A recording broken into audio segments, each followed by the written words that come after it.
Okay, I can't ask when you think this occurred. If you believe we have crashed craft, stated earlier, do we have the bodies of the pilots who piloted this craft? As I've stated publicly already in my News Nation interview, biologics came with some of these recoveries, yeah. Were they, I guess, human or non-human biologics? Non-human, and that was the assessment of people with direct knowledge on the program I talked to that are currently still in the program.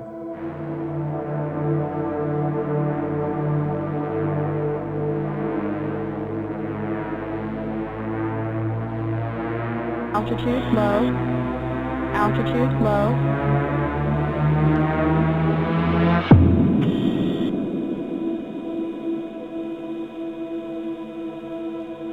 As a response to the UFO whistleblowers, the congressional hearings on UAP UFOs, the CIA recruits a team of college students to make a film about trying to get into Area 51. Mike is the head of the team. A Pentagon team of 7 other individuals are getting orders all the way from the president to try and get into what is happening at Area 51. In the last couple of years, have you had incidences that have caused you to be in fear for your life for addressing these issues? Yes, personally. Okay. Yeah. I just want everyone to note that he's coming forward in fear of his life to put in perspective, if they were really not scared about this information coming out, why would someone be intimidated like that? The team thinks Area 51 is one big conspiracy theory. They monitor every movement the college team makes. The CIA team looks at the footage Mike is sending them day by day. They think nothing will happen. They go to the tourist areas and nothing is happening and the whole matter is taken lightly. Mike is calling UFO expert David Sereda for guidance on Area 51. CIA files show Sereda claims a beam of light came into his bedroom in Century City, Los Angeles on the 22nd floor, January 7th, 1994. He then meets with local head of Los Angeles Mormon Church, January 16th, 1994, hours before the Northridge quake struck. He was told to pray to God that night and he will have the most powerful spiritual experience of his life. Instead, an earthquake devastated Southern California. Sereda caused the big Art Bell radio blackout of March 12, 2001. This is Coast to Coast AM with Art Bell on the Premier Radio Network. Art Bell is lucky he's not glowing in the dark. I don't think I am. Yet, anyway.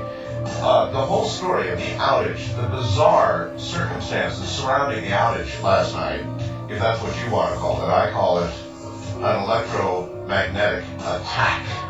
And I don't raise the level of verbiage frequently that high. Electromagnetic attack on this valley last night.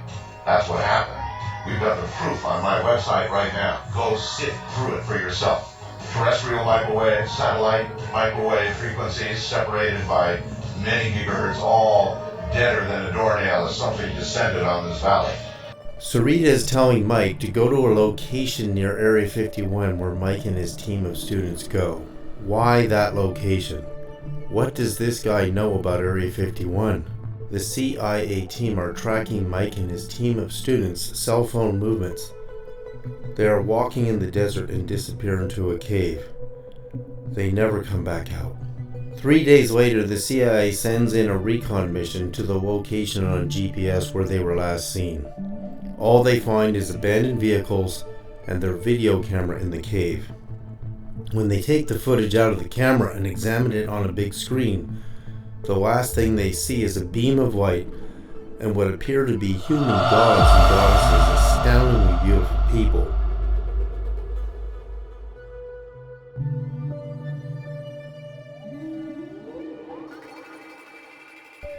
Okay, Mike, the secret to Area 51 is in the 5-1. Why it was named Area 51 is because the Great Pyramid angle is 51 degrees and 51 minutes. 14.3 seconds. It's taken me years and a lot of mathematics to understand what that means. We live in a hyperdimensional solar system. The CIA team reports their findings to the president. They show the president a classified briefing on what really happened to the Space Shuttle Columbia. A beam weapon came from above the Earth and struck the Space Shuttle.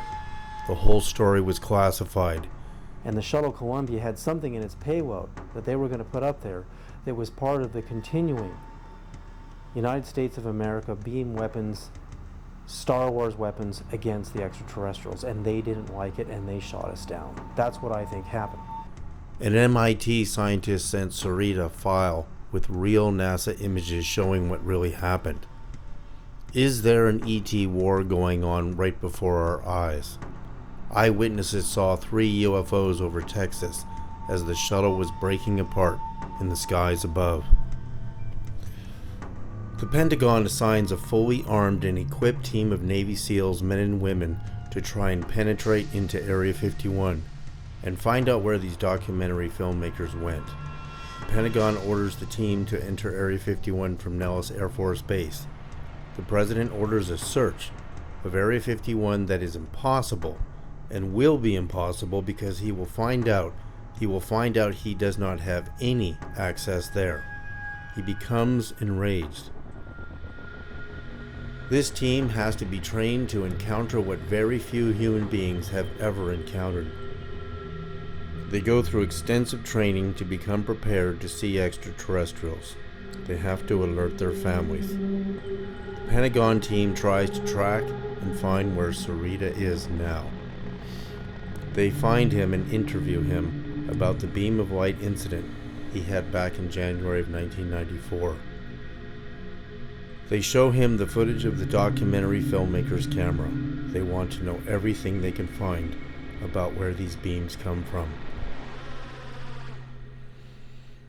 Sereda tries to explain it to them. He explains what really happened with the Art Bell massive outage, that Art Bell's antenna at his home in Pahrump, Nevada. Art Bell's coast-to-coast AM radio show was broadcast on KNYE 95.1 megahertz, which was his own radio station. His broadcast studio and transmitter were located near his home in Pahrump, Nevada, about 75 miles from the epicenter of Area 51.